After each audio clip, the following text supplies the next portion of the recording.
Jimmy Swaggart, U.S. televangelist brought down by scandal, dies aged 90.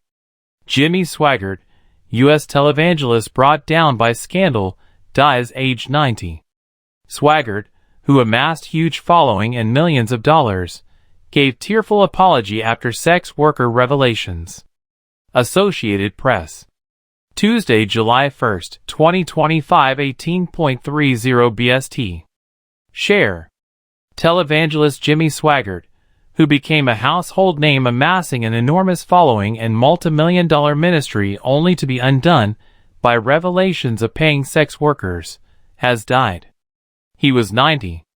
Swaggart died decades after his once vast audience dwindled, and his name became a punchline on late-night television. His death was announced on Tuesday on his public Facebook page. A cause was not immediately given, although he had been in poor health. The Louisiana native was best known for being a captivating Pentecostal preacher with a massive following before being caught on camera with a sex worker in New Orleans in 1988, one of a string of successful TV preachers brought down in the 1980s and 90s by sex scandals. He continued preaching for decades, but with a reduced audience. Swaggart encapsulated his downfall in a tearful 1988 sermon, in which he wept and apologized but made no reference to his connection to a sex worker. "I have sinned against you," Swaggart told parishioners nationwide. "I beg you to forgive me."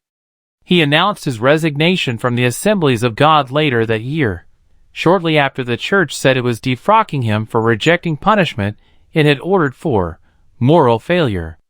The church had wanted him to undergo a 2-year rehabilitation program, including not preaching for a full year.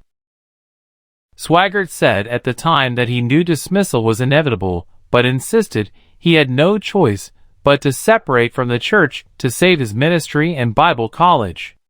Swaggart's messages stirred thousands of congregants and millions of TV viewers, making him a household name by the late 1980s.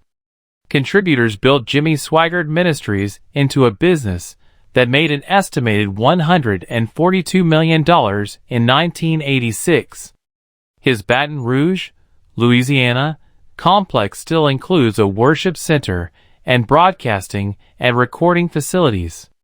Swaggart said publicly that his earnings were hurt in 1987 by the sex scandal surrounding rival televangelist Jim Bakker and a former church secretary at Bakker's PTL ministry organization. There is a lot at stake. The world's most powerful man is using his office to punish journalistic organizations that won't follow his orders or who report critically on his policies. Donald Trump's actions against the press include bans, lawsuits, and handpicking his own pool of reporters. But the global threat against the press is bigger than just Trump.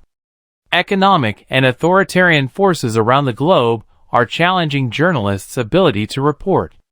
An independent press, one that those in power can't simply overrule, is crucial to democracy.